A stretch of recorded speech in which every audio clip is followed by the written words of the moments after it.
2 बजे तक 2 ढाई बजे तक हम कुछ नहीं करते। अगर हम में से कोई वर्टिम एंड अबव है, ढाई बजे वो भी हमारा कभी हफ्ते में 1 आध दिन रहता है मीटिंग।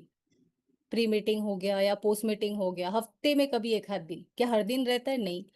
तो आपके पास दोपहर का टाइमिंग भी पूरा एक्चुअली देखा जाए तो फ्री रहते हैं आप। फिर आप शाम के टाइमिंग में अगेन आपका कोई होम विजिट हो गया या फ्रेश पार्टी हो गया या फिर आपका लाइक डाउनलाइन का कोई कुछ काम हो गया या आपको फॉर्म भरने का, तो वो भी 1-2 घंटा आप लेके चलो। फ़ॉलो अप हो गया कि 4 बजे से लेके 6 बजे तक आपने 2 घंटा और काम कर लिए। तो आप अगर अपने ऐसे घंटों को निकालोगे ना, तो आपको दिखेगा कि आप एग्ज़ैक्टली कितने घंटे ही दे रहे हैं। पर बाकी के जो घंटे हैं, जो फ्री आवर्स रहते हैं, जैसे अगर आप 12 बजे घर पहुँच गए, साढ़े 12 बजे के बाद फ़ोन आपके हाथ में नहीं होना चाहिए। आप अगर बच्चों के साथ हैं, सासू माँ के साथ हैं, आधा घंटा, 1 घंटा ही सही, पर वो टाइम 100% आप उनको दो ना, 100% डेडिकेट करो। आप साथ में बैठ के खाना खा रहे हो। प्रॉब्लम क्या होती है, हम उस समय भी फ़ोन पे बात कर रहे होते हैं। आप अपना वर्किंग टाइम फिक्स कीजिए, उसी समय में काम करने की आदत रखिए। तो फिर वो क्लैश नहीं होगा। और एज़ अ फीमेल 8 बजे के बाद तो कोशिश कीजिए कि आपका कोई भी काम ऐसा ना हो। आप में से कुछ लोग इवनिंग सेशन में काम करते हैं, तो जो लोग इवनिंग सेशन में काम करते हैं, तो 9 बजे के बाद आपका फ़ोन आपके हाथ से चला जाना चाहिए, सिंपल। पर उसके पहले अगर आप ही खाना बनाते हैं और सब कुछ करते हैं, तो 6 से 7 बजे के बीच में आपका खाना बना के किचन का काम सब रेडी हो जाना चाहिए। सो दैट वो आप जब 8 बजे सेशन में बैठ रहे हो, 8 से 9 1 घंटा दे रहे हो सेशन में, तो वो आपका डिस्टर्ब ना हो। क्योंकि अपने घर को भी मैनेज करके रखे और यहाँ पे अभी आप सेशन ले रहे हो। 9 बजे वाइंड अप कर दीजिए, उसका जो भी फ़ॉलो-अप है वो नेक्स्ट दिन आप कीजिए। वो कस्टमर से जो भी बात करनी है वो सुबह बात कीजिए। क्या ज़रूरी है आपको उसी रात में 9 बजे के बाद बात करना है? रात के 10 बजे आप किसी से बात कर रहे हो? बिल्कुल नहीं। 9 साढ़े 9 बजे के बाद तो आपके फ़ोन से किसी को फ़ोन ना जाना चाहिए और ना ही किसी का फ़ोन आपको आना चाहिए। तो अपना डे वो लाइन सेट कीजिए। हम लोग ब्लेस्ड है कि हम वर्क फ्रॉम होम है, घर से बैठ के काम कर रहे हैं। हमारे फ़ोन ही हमारा मैक्सिमम लोगों का हमारा फ़ोन हमारा ऑफ़िस है। रात के 9 बजे कोई ट्रेनिंग से या क्लब से तो नहीं आ रहा है, कहीं से नहीं। आप घर पे बैठ के ऑनलाइन कर रहे हो। तो इससे अच्छा मौका और हमें क्या मिल सकता है? कुछ नहीं। तो ये बैलेंस आपको करना पड़ेगा कि फैमिली टाइम कौन-सा है आपका, लंच टाइम कौन-सा है, घर के काम आप कौन से समय में करेंगे और अपना बिज़नेस का ये हर्बल का काम कब करेंगे। आप में से जो लोग सिर्फ़ एक ही क्लब में जाते हैं, ऑनलाइन हैं, आप में से बहुत से लोग सिर्फ़ ऑनलाइन हैं, राइट? अगर मैं हैंड रेज़ कराऊँगी तो आपको दिख ही जाएगा। फिर तो आप सुबह के सुबह ही 9 साढ़े 9 बजे ही फ्री हो गए। 9 भी मैंने बहुत ज़्यादा बोल दी। न्यूट्रिशन क्लब कंप्लीट करके साढ़े 8 बजे तक बहुत हो गया, बहुत खींचातानी करके भी। साढ़े 8 बजे के बाद क्या ही करते आप? साढ़े 8 बजे इन्विटेशन करने तो नहीं निकलते। इन्विटेशन करने निकलना भी है तो 10 बजे निकलते हैं और 10 बजे के बाद अगर आप इन्विटेशन कर भी रहे हैं तो 12 बजे तक आप आ जाएँगे घर पे इन्विटेशन करके। 2 घंटा आप में से कोई भी करता नहीं है, 1 घंटा करता है मुश्किल से। फिर आप घर पे ही हो पूरे टाइम। दोपहर में खाना-वाना खा के फिर से कोई जाता है क्या दोपहर में इन्विटेशन करने? इतने सिंसियर तो आप नहीं हो, ये मुझे बहुत अच्छे से पता है कि नहीं? फिर तो पूरा दोपहर हम घर पे हैं, पर प्रॉब्लम क्या है हम दोपहर में बस फ़ोन हाथ में लेके रील देख रहे होते हैं और हम कुछ ना कुछ फ़ेसबुक देख रहे होते हैं, सीरियल देख रहे होते हैं, है ना? और पता नहीं क्या-क्या देख रहे होते हैं और हम लोग फिर घरवालों को लगता है कि ये फ़ोन पे कुछ काम कर रहे हैं। उनको दिखाते कि हम बिज़ी है, नॉन प्रोडक्टिव वर्क, सिंपल। हम ऐसा कोई भी पैसे कमाने वाले काम कर नहीं रहे हैं और जिसके कारण हमारे घरवाले हमें बोलते रहते हैं। उसमें हमारे घरवालों की कोई मिस्टेक नहीं है। तो आपको ये बैलेंस करने के लिए आपका टाइम मैनेजमेंट, काम आप कब कर रहे हो, कब काम नहीं कर रहे हो, ये सेट कर लीजिए तो अपने आप टाइम मैनेजमेंट हो जाएगा। Clear everyone?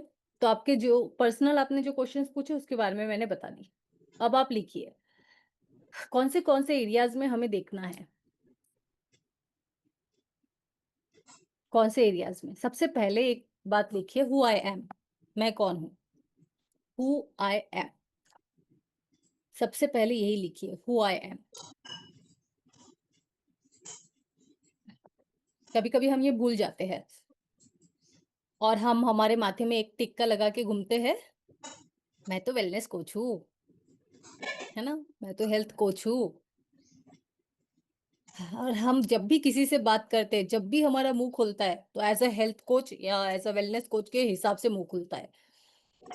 या हम जब भी सोचते हैं, हम उसी हिसाब से सोचते हैं। तो लिखिए, हम हेल्थ कोच सिर्फ नहीं है, हम क्या है। तो जैसे कि फॉर एग्जाम्पल अगर मैं मेरी बात करूं, तो मैं सबसे पहले तो मैं एक लड़की हूँ। मैं एक लड़की हूँ। तो मुझे हमेशा याद रखना पड़ेगा कि मेरे कुछ मर्यादा है, और वो मेरे मर्यादा को मुझे ही याद रखना है। कोई मेरे को याद दिलाने की जरूरत नहीं पड़नी चाहिए किसी को। ठीक है। फिर मैं एक बेटी हूँ। मैं एक वाइफ हूँ, है ना। अभी मैं एक माँ भी हूँ। मैं एक दोस्त हूँ। मैं किसी की बहन हूँ।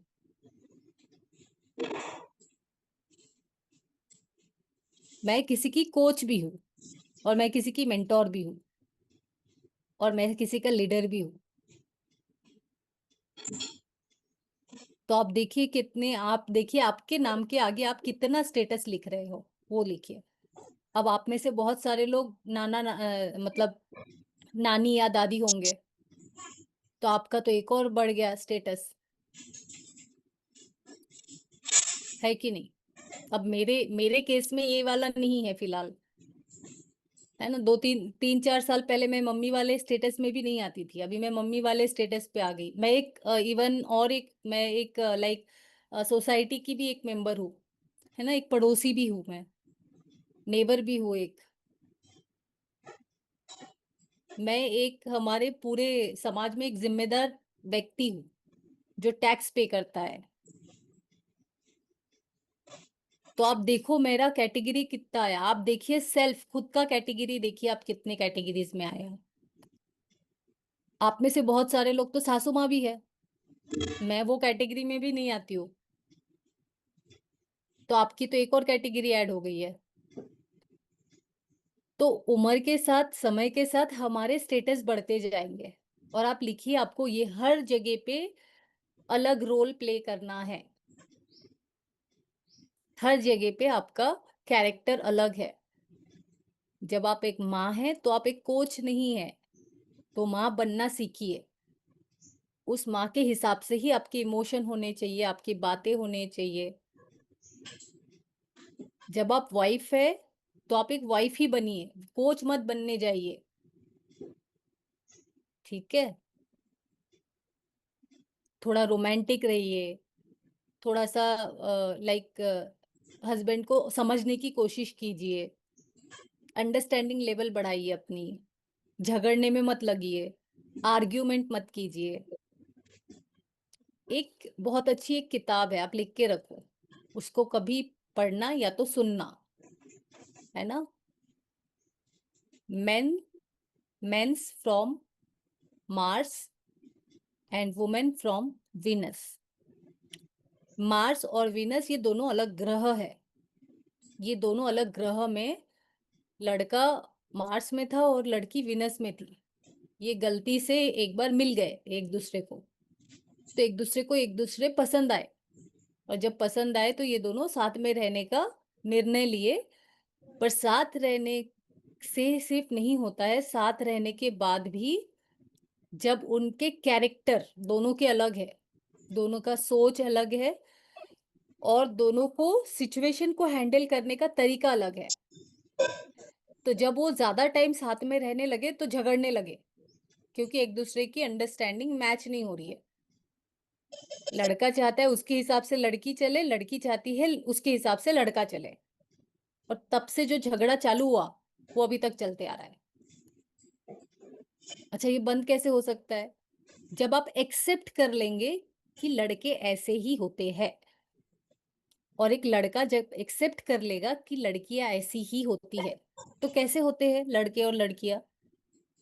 तो लड़कियां प्रोटेक्टिव होती है, लड़कियां लवेबल होती है, उनको प्यार चाहिए रहता है ना। वो मदद करना चाहती है सबकी। उस उसको ज्यादा प्यार चाहिए रहता है, अटेंशन चाहिए रहता है लड़कियों को। वो अपने आप को है ना, अपने आप को एक्सप्रेस करना पसंद करती है। एक्सप्रेस करना मतलब समझ रहे? कुछ भी हो गया रोना शुरू कर देंगी, कुछ भी हो गया बड़बड़ बड़बड़ बड़बड़ बड़बड़ बड़बड़ बड़बड़ बड़बड़ बड़बड़ करेगी, सब बोल देगी। भाई को बोलेगी, पड़ोसी को बोलेगी, नाना को बोलेगी, नानी को बोलेगी, फोन कर करके सबको बोलेगी।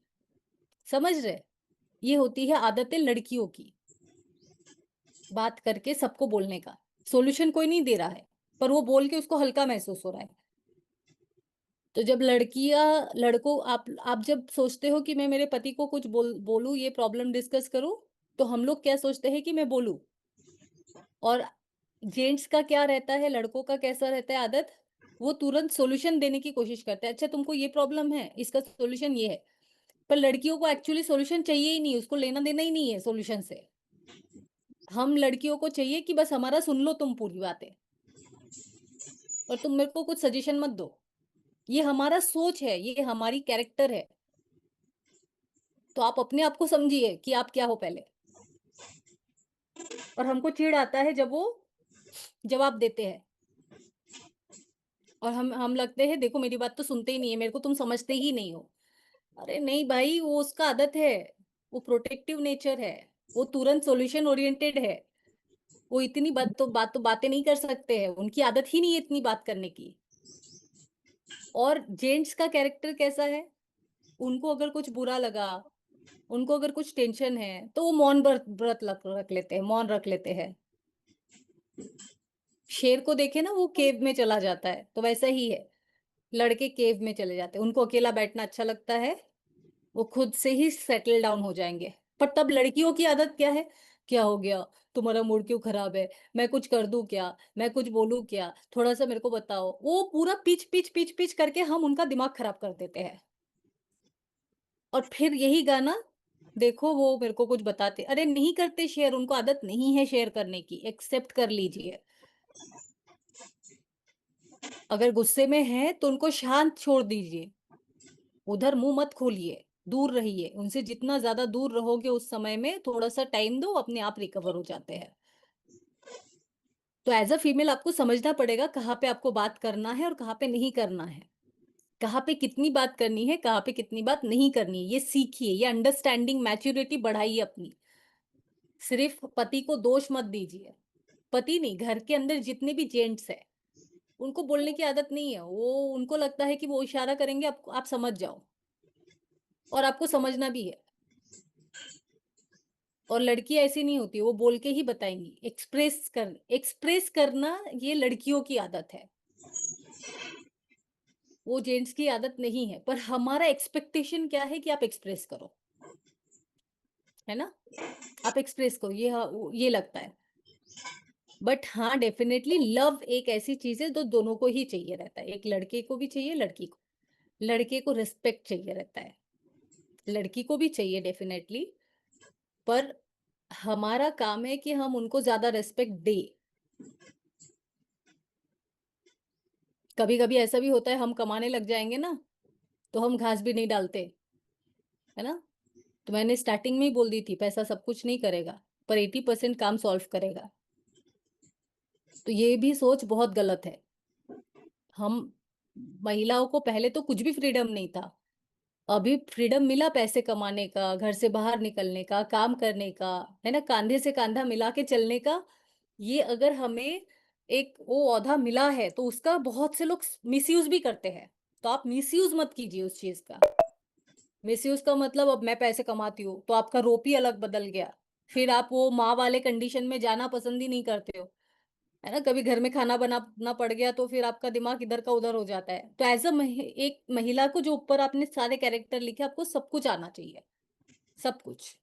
परफेक्शन नहीं चाहिए, मैं परफेक्शन की बात नहीं कर रही हूँ, पर ये सारे एरियाज में आपको काम करते आना चाहिए। आप है मेरे साथ, same pitch same tune, right. तो ये आपको सेल्फ में, ये आपको ध्यान रखना है, ये सारी ये चीजें। नेक्स्ट लिखिए, सेल्फ में और क्या ध्यान देना है, आपका फिजिकल हेल्थ, खुद का। फिजिकल हेल्थ में आप क्या ध्यान दोगे, आपके खाने पीने का, जैसे कि एसएमएस हो गया, वॉक आप एक्सरसाइज कर रहे हो, कुछ भी, हमारे पास MIW है तो आप ऑलरेडी ऐसे उसमें करते ही होंगे। फिर नींद आपकी, टाइम से सोना, टाइम से उठना, तो आपका फिजिकल हेल्थ का ध्यान भी आपको ही रखना है।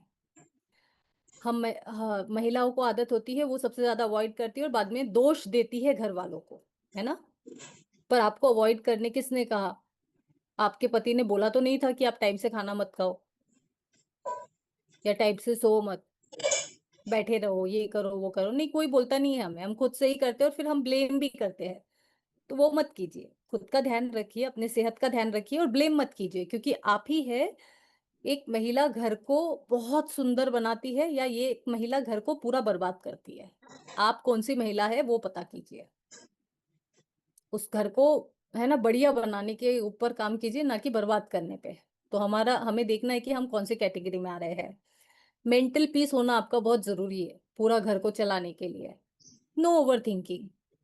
किसी भी बात को लेके महिलाओं को थोड़ा आदत है ज्यादा ही सोचने की, है ना। जैसे अभी एक जन कोई बोल रहे थे ना, उनके घर वाले बोलते हैं कि, है ना, आप बाहर जाके काम मत करो, और ऐसा होता है, वैसा होता है, ये होता है। तो देखिए, सिंपल है, लाइफ में जो होना है वो तो होने ही वाला है ना, वो कोई रोक नहीं सकता है।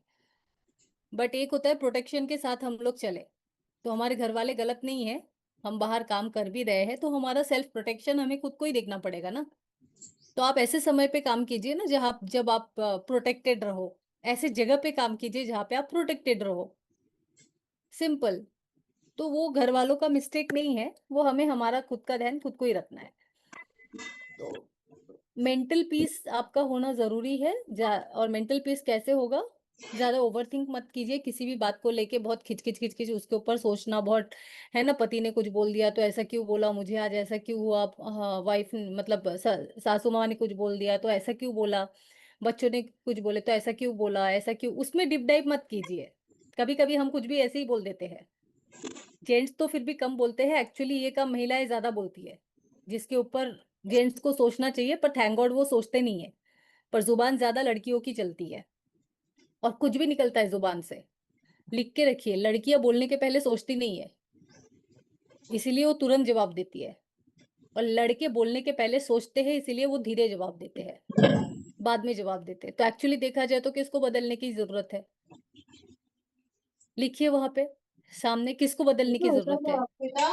लिखिए मुझे, कि सोच के मैं बात करूं, कुछ भी मैं बोल ना दूं, ऐसा, है ना। And self respect and confidence. Self respect आपका, खुद को, दूसरे क्या रेस्पेक्ट करेंगे, खुद को खुद तो इज्जत दो पहले। और खुद को इज्जत आप कैसे दे सकते हो? बिचारी ना बन के, है ना। अपने आप को कभी बिचारी मत बताइए। मैं तो पढ़ी लिखी नहीं हूँ, क्या हो गया बिचारी, दिखा रही हूँ जैसे मैं बिचारी हूँ। अरे मुझे तो ये चलाना नहीं आता है, मुझे व्हाट्सअप नहीं आता है, मुझे ये इंस्टाग्राम चलाना नहीं आता है, मुझे ये लैपटॉप चलाना नहीं आता है। हम हैं, हमारे पास 10 हाथ है, हमें सब सीखना पड़ेगा। सिंपल है। दिल में, दिमाग में एक बात बिठा के रखना है हमें, कि हम सब सीखेंगे और सीख के हम करेंगे। वो जज्बा होना चाहिए, दैट्स इट। तो बिचारी नहीं बननी है। जब आप बिचारी नहीं बनते हो तो आपका सेल्फ कॉन्फिडेंस, सेल्फ रेस्पेक्ट खुद ही अपने आप में ही बढ़ जाता है। ठीक है। Next, family. फैमिली में आइए। फैमिली में आपको कहाँ कहाँ कौन से एरिया में फोकस करना है? तो सबसे पहला, इमोशनल बॉन्डिंग। आपके परिवार के साथ आपका इमोशनल बॉन्डिंग होना चाहिए।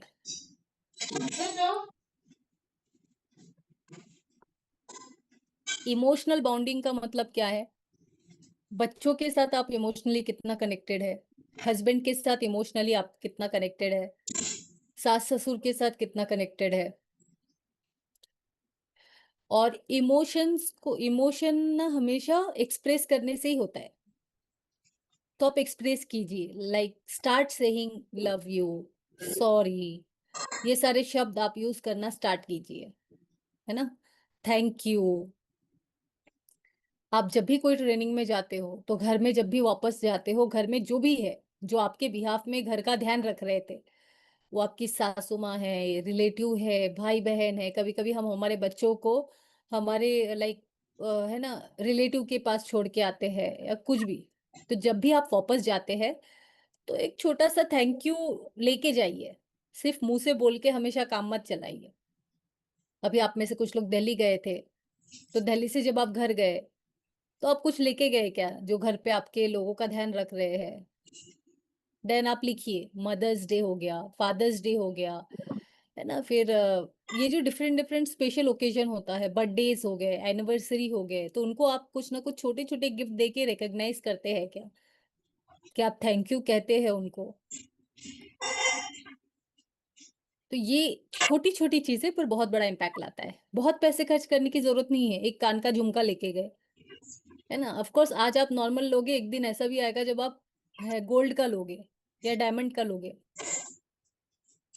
मेरे मम्मी को बहुत शौक है गोल्ड का, है ना? गोल्ड का है, डायमंड का तो पता नहीं उन्होंने कभी सपने देखे कि नहीं, पर गोल्ड का उनको बहुत शौक था। हम बचपन से हम सारे बहनें देख रहे हैं, वो 1-1 रुपए जोड़ती थी, कुछ भी ऐसा मतलब गोल्ड के खरीदने के लिए। आप में से भी बहुत सारे लोगों की खुद की आदत होगी, आपने अपने पेरेंट्स को देखे होंगे, है ना? महिलाएँ पैसे जमा मतलब वो सेव करने के लिए पैसा से अपना गोल्ड खरीद के रख देंगी, ऐसा कुछ करते हैं।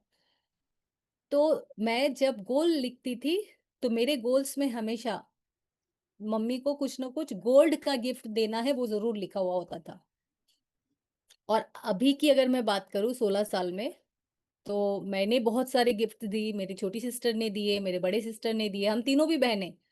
मम्मी को गोल्ड्स दे दे के अभी अगर उनको पूछती हूँ कि आपको और क्या चाहिए? तो बोले सब कुछ तो है और क्या चाहिए? कुछ नहीं चाहिए मेरे को। तो ऐसे स्टेज पे पहुँचा दो ना अपने घर वालों को, कि एक स्टेज ऐसा आ जाए जहाँ पे वो बोले मेरे को और कुछ नहीं चाहिए, सब कुछ है, सब कुछ दे दिया और क्या चाहिए? पर इसका मतलब ऐसा नहीं है कि अपन देना बंद कर दें। अपना दिल हमेशा बड़ा रखो कि हमेशा आप कहीं पे भी जाओ देते रहो। तो ये बॉन्डिंग आपका बढ़ाता है, कुछ जब आप देते हो। सिर्फ लेने का काम मत कीजिए, देने की जिगर रखिए। आपकी ननद होंगी, देवरानी होंगी, देवरानी के बच्चे होंगे, ननद के बच्चे होंगे, तो रिलेटिव्स में भी वो बॉन्डिंग आपको ही बनाना पड़ेगा, है ना? तो देने का दिल रखिए, सिंपली लिख के रखिए, देना सीखिए। छोटी-छोटी चीज़ ही सही पर देना सीखिए।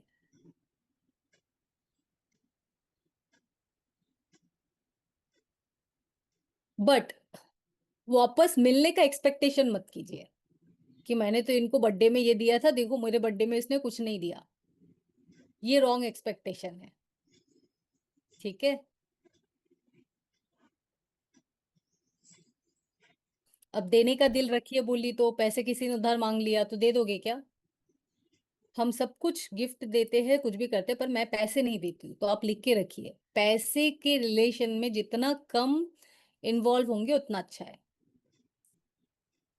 पैसे लेन-देन। और पैसे अगर किसी को उधारी देना भी है, तो कितना देना है? जितना उधार देके वापस नहीं मिला तो आपका कुछ फ़र्क ना पड़े, इतना ही दो। समझे क्या आप मेरी बात? मतलब आप दे रहे हो ऐसे सोच के दो कि मुझे ये वापस नहीं मिलेगा। क्यों? क्योंकि अगर सामने वाले ने वापस नहीं दिया, तो आपकी रिलेशन उसके साथ कड़वी होनी शुरू हो जाती है। देखो मैंने पैसे दिया था, इसने वापस नहीं की, है ना? और ऐसा नहीं हुआ, वैसा नहीं हुआ, तो इतना ही पैसा दो जो इतना चला गया तो आपको कोई फ़र्क नहीं पड़ना चाहिए।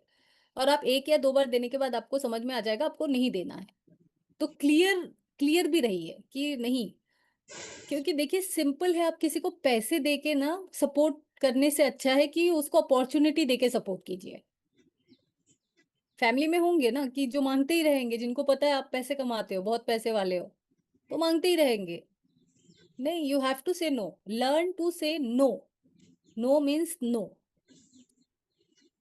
अभी बोल रहे थे देना चाहिए और अभी मैं नहीं बोल रही हूँ, तो क्या देना चाहिए, क्या नहीं देना चाहिए, ये भी सीखना आपको ज़रूरी है।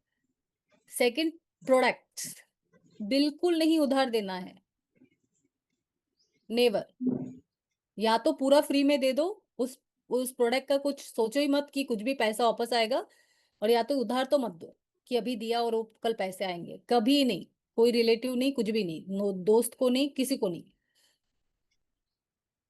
तुरंत पूरा पैसा लिए और अपना सर्विस दिए, उसी पे ही रहिएगा। तो अगर आप ऐसे करेंगे तो आप अपना सेल्फ वो बाउंडेशन अपने परिवार के साथ भी आपका अच्छा रहेगा, है ना? और आपके लाइक फ्रेंड्स के साथ भी आपका बाउंडेशन अच्छा रहेगा। रिलेशनशिप के अंदर, स्ट्रॉन्ग रिलेशनशिप के लिए आपका क्लियर कम्युनिकेशन होना कंपलसरी है। स्ट्रॉन्ग रिलेशनशिप, आप लिखिए, स्ट्रॉन्ग रिलेशनशिप के लिए आपको डेली काम करना पड़ता है। अगर मैं आपसे पूछूं, कल रात में आपने अपने रिलेशन को अच्छा करने के लिए, या कल पूरे दिन भर में आपने अपना रिलेशन अपने पति के साथ अच्छा करने के लिए क्या एक्स्ट्रा ऑर्डिनरी किए, तो आप चैट बॉक्स में लिखिए आपने क्या किए।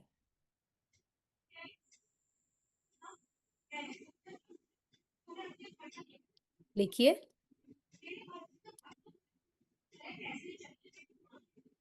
क्या एक्स्ट्रा ऑर्डिनरी किए? कुछ नहीं। नथिंग। उनके पसंद का खाना बनाए, सरप्राइज, ये अच्छी बात है। न्यू शूज दिए, ओके, पर न्यू शूज आप डेली देते हो क्या? उनको जहां जाना था उनके साथ गए, ये अच्छी बात है। नो बहस। अच्छा। नाइट में मूवी देखे, रोज थैंक यू, उनकी जरूरत में हेल्प किया, ठीक है। परसों क्या किए थे अपने रिलेशन को अच्छा करने के लिए? कल तो जूते दे दिए, परसों क्या दिए थे आपने? अच्छा, लास्ट एक हफ्ते का लिखिए कि एक हफ्ते में आपने क्या क्या किए, 7 दिन में 7 ऐसी कौन सा एक्स्ट्रा चीज की आपने अपने हस्बैंड को, या अपने कुछ भी एक्स्ट्रा ऑर्डिनरी। तो लिखिए, जैसे हमें बिजनेस को बढ़ाने के लिए एफर्ट्स डालने पड़ते हैं ना, वैसे ही हमें रिलेशन को स्ट्रॉन्ग करने के लिए डेली बेसिस पे एफर्ट्स डालने पड़ते हैं। टेक एफर्ट्स, उसको ग्रांटेड मत लीजिए। हमारे पास एक रिलेशन है, we have to be thanksful,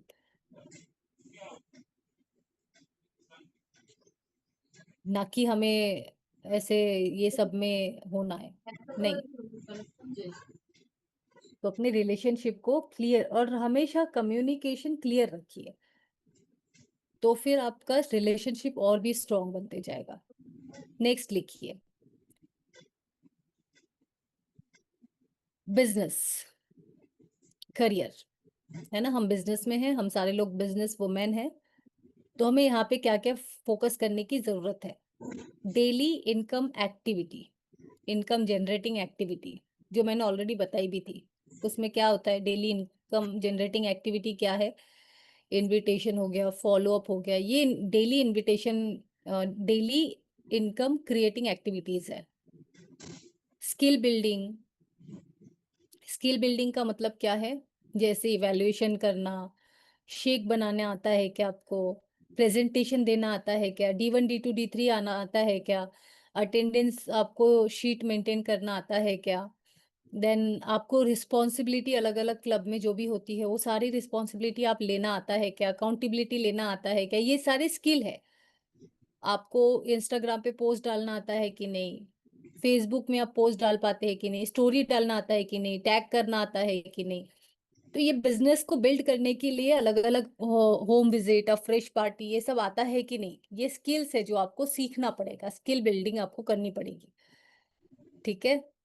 then consistency आपका होना चाहिए, ये ब्रेक नहीं होना चाहिए। Consistency and commitment. कंसिस्टेंसी का मतलब क्या है?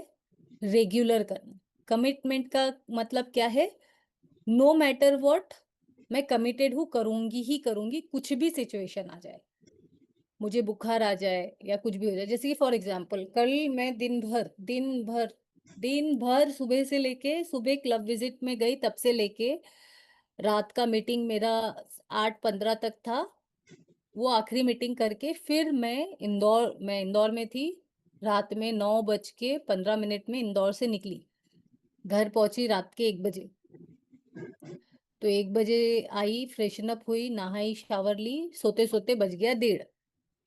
1:30 बजे सो के फिर मैं सुबह 4:15 में उठी, फिर मैंने शावर ली, तैयार हुई, और मेरा कमिटमेंट था कि मुझे आज का सेशन करना है, तो मैं सेशन करने बैठी हूँ। तो ये कमिटमेंट है।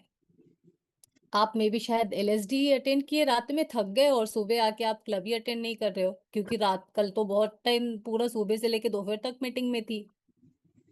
तो वो कमिटमेंट लेवल नहीं है ना? अभी जो थोड़ी देर पहले मैं आधा घंटा पहले मेरा इनकम दिखाई, उस इनकम के पीछे 2 चीज़ है, कंसिस्टेंसी है और मेरी कमिटमेंट है, और बहुत तेज़ वाली कमिटमेंट है।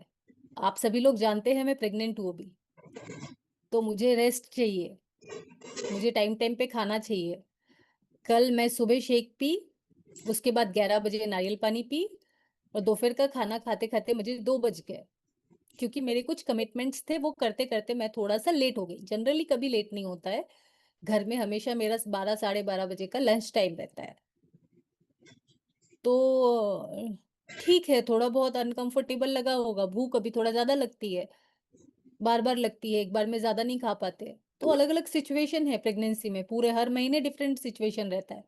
पर वो सिचुएशन को या तो मैं प्रॉब्लम बना के बैठी रहूँ, रोते रहूँ, बेचारी बनूँ, मैं तो प्रेग्नेंट हूँ, और या तो स्ट्रॉन्ग बनूँ झांसी की रानी जैसा, जो पेट में रह के भी पूरा अपना समाज को चलाई, और बच्चा होने के बाद भी पीठ पे बाँध के पूरा समाज चलाई। आप डिसाइड करो कौन सी कैटेगरी में जाना है,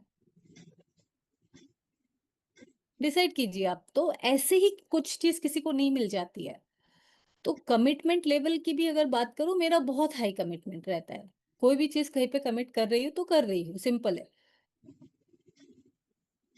तो आपका कमिटमेंट लेवल क्या है? इन्विटेशन को लेके, फ़ॉलो अप को लेके? नहीं, ग्रेट व्रेट मत लिखो, मैं ग्रेट नहीं हूँ, आपको ग्रेट बनना है ना? जो इनकम मैं बताई कि आपके नाम पे आएगा, वो इनकम तभी आएगा जब आप भी इसी तरीके के कमिटमेंट रहेगा आपका। खुद का कमिटमेंट लेवल इतना हाई रहेगा। क्या क्लब अटेंड करने से कोई रोक सकता है आपको? तो नहीं होना चाहिए, कोई नहीं रोक सकता है।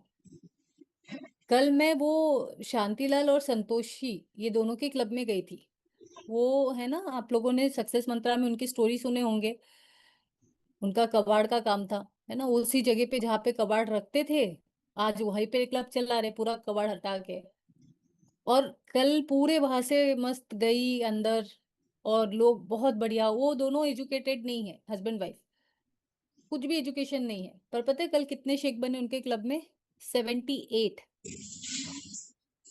78 शेक बने। लोग नीचे बैठ के शेक पी रहे हैं, और नीचे जगह नहीं है, हॉल में इतना जगह नहीं है कि सब बैठ सके, तो लोग बारंदा में बैठे हुए हैं।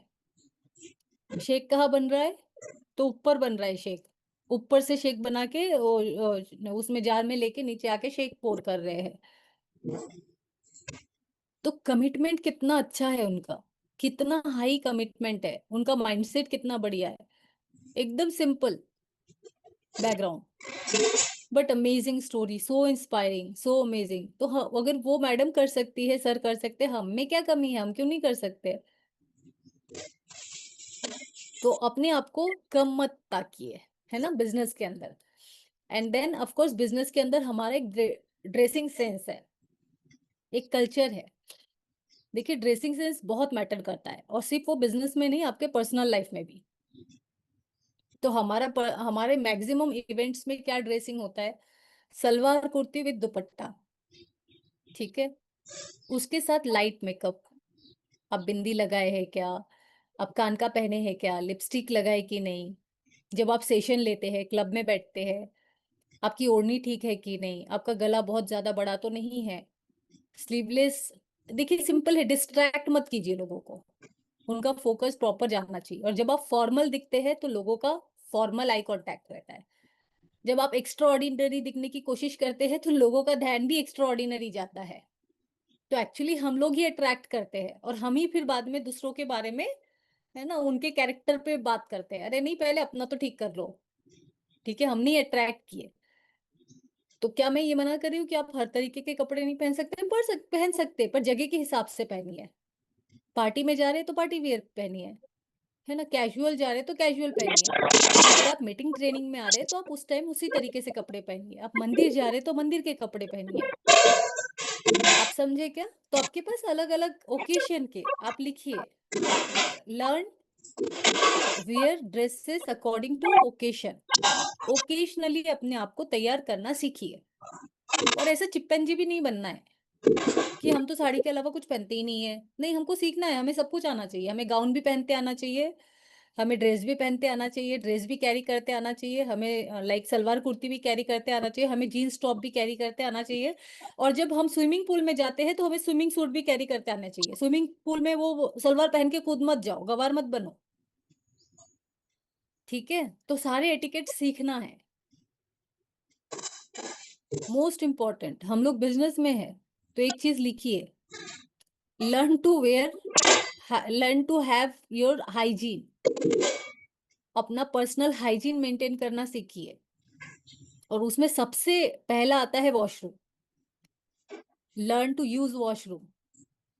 मुझे पता है हम में से बहुत से लोग ऐसे हैं जिनके घर पे शायद, है ना, वो वेस्टर्न नहीं है, इंडियन वाला टॉयलेट है।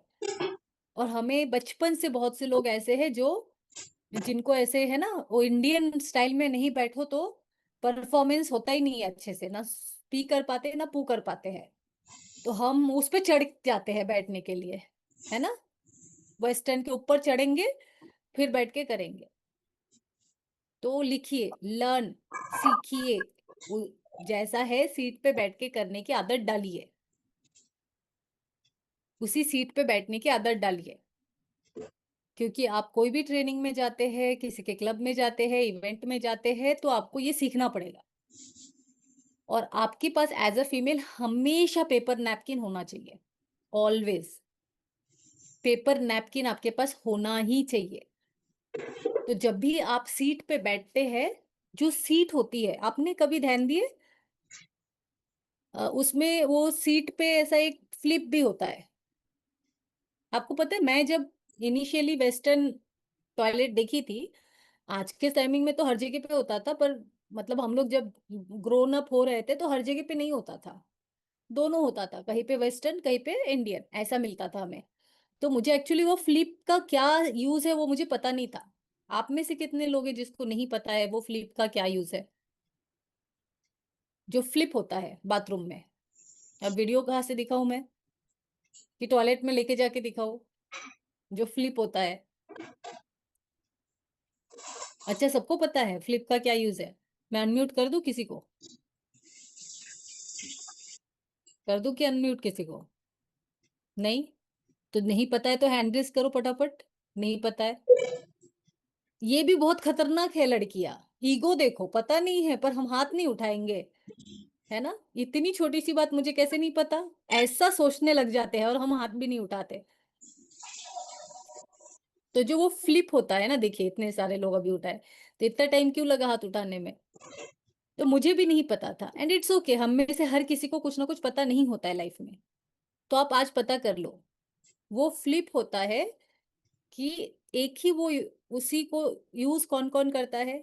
लड़के भी यूज़ करते हैं और लड़कियाँ भी यूज़ करती है। तो जब लड़के जाते हैं बाथरूम में तो वो कैसे परफ़ॉर्म करते हैं? खड़े होके परफ़ॉर्म करते हैं, है ना? और आपने देखे उनकी बूँदें कभी-कभी इधर-उधर बहक जाते हैं।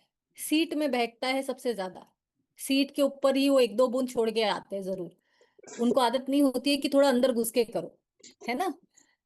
तो वो जो काम है, परफ़ॉर्मेंस जब करना है, पी करना है स्पेशली, तो फ्लिप को उठाना पड़ता है उनको, उठाना चाहिए।